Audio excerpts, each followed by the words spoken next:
Ay naku, bigla pang umulan. Buti na lang, pauwi na ako. Oh, may tumatawag ah.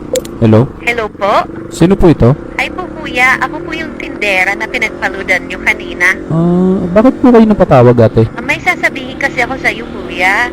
Okay, sige po, ano po yun? Medyo weird yung sasabihin ko kuya, wag ka sanang magagalit.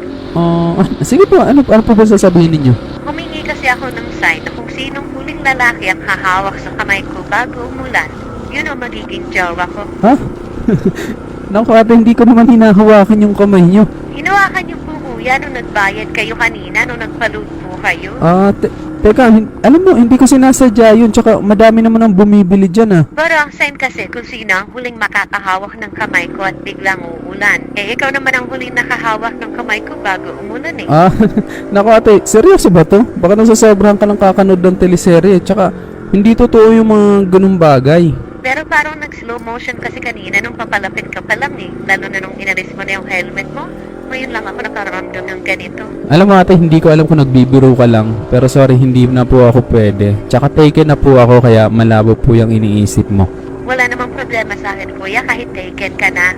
So paano kung tayo pala talaga makatakda, di ba? Kasi ikaw yung nakahawak ng kamay ko bago umulan eh kahit napakainit naman kanina, di ba? So ibig sabihin, yun na yung sign. Naku ate, medyo alanganin ako dyan, lalo na di naman kita kilala talaga. Hindi ko nga nakita yung mukha mo kanina nung nagpaload ako eh. Kaya sa iba na lang po, pasensya na po talaga. Eh dito ka naman ata palagi dumadaan eh, kaya pwede mo na ako makita. Baka magbago ang isip mo pag makita mo ako. Alam mo kasi matagal na akong single, mga 2 years na. Kaya nanunungkot na talaga ako. 2 years? Medyo matagal-tagal na nga po ah. Bakit po ba kayo naghiwalay? Nagsawa na kasi sa akin. Ginamit lang ako ng ginamit. Binigay ko naman lahat, pati motor, mga pyesa, lahat ng kailangang i-upgrade sa motor niya, binigay ko. Kada nag-rides, pinapayagan ko, binibigyan ko ng panggasolina. Lahat ng gusto niya, binigay ko. Pero ayun, iniwan pa rin ako. Nakakalungkot naman pala. Ibig sabihin, user pala yung ex mo ate. Oo nga eh. Anyway, wag mo na akong tawaging ate. Annalyn na lang. Okay, sige. Annalyn pala yung pangalan mo. Pag may time ka, daan ka naman dito para mas magkakilala pa tayo.